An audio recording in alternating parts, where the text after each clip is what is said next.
কামানদা, ছুটি কাটিয়ে মোহামেডান অনুশীলনও শুরু করে দিয়েছে, আইএসএল আবার শুরু হচ্ছে। এরপরে একটা কঠিন ম্যাচ অপেক্ষা করে রয়েছে, টেবিল টপার বেঙ্গালুরুর সঙ্গে মোহামেডানের খেলা। মোহামেডান শেষ ম্যাচে ইস্ট বেঙ্গলের বিরুদ্ধে যেরকম পারফরমেন্স দেখা গেছিল বেশ কিছু, তারপর কেমনটা এই ম্যাচটা তুমি কিভাবে দেখছো? কতটা ম্যাচ হয় কোনো ব্যাপার নেই। আমরা 9 জন নিয়ে গত বছর দিল্লিকে 9 জনের মধ্যে হারিয়েছি, তো তার জন্য 9 জন ছিলাম যে জিততেই হবে, কোনো ব্যাপার নেই। আর তাছাড়া আমি সেদিনও বলেছিলাম যখন আমরা মাঠ থেকে বেরোচ্ছিলাম যে ওর যে কোচ আছে তার স্ট্র্যাটেজিটা খুব ভালো ছিল, তার জন্যে আমরা হয়তো স্কোর করতে পারি, সেটা আমাদের ব্যর্থতা আছে, আমরা করতে পারি। এখন টপার কে আছে কে না আছে এগুলো নিয়ে কেউ মাঠে নামে না। মোহনবাগান 2বার 3বার 4বার চ্যাম্পিয়ন আছে, তাকে নিয়ে খেলেছি, ইস্ট বেঙ্গলকে নিয়ে খেলেছি।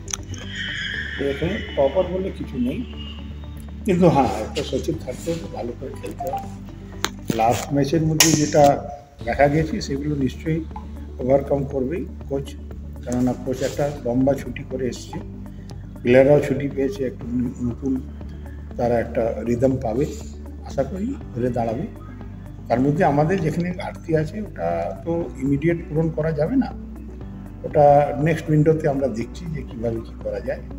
এখন যেই অস্ত্র আমাদের কাছে আছে ওকে নিয়ে চালাতে হবে, যদি সঠিক লেগে গেল পয়েন্টের উপরে তাহলে গোল হয়ে যাবে, দেখা যাক। এখন কিন্তু টপার বলে কিছু নেই।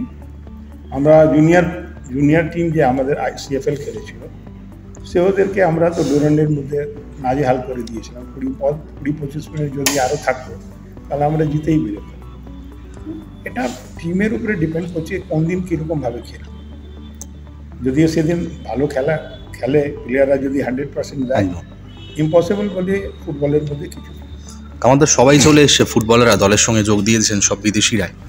হ্যাঁ সবই দিয়েছে, একজন বাকি ছিল আজকে ফিরেছে, ওর ফ্যামিলি প্রবলেম ছিল। অ্যালেক্সিস আজকেই চলে এসছে। ঠিক আছে, ওরা প্রফেশনাল প্লেয়ার আছে, ওখানেই থাকবে, নিজে প্র্যাকটিস করবে, নিজে করবে। তো আশা করি আমরা কামব্যাক করব।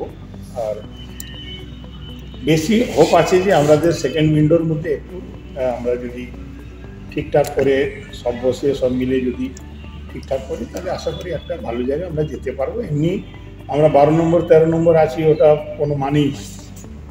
আমার তো 2 বছর এরকমই ফিনিশ হয়, আরও 2-4 বছর এরকম ফিনিশ করতে হয়, তাহলে তো আমাদের একটা অন্য স্ট্র্যাটেজি নিতে হবে যে কীভাবে আমরা আইএসএল খেলবো।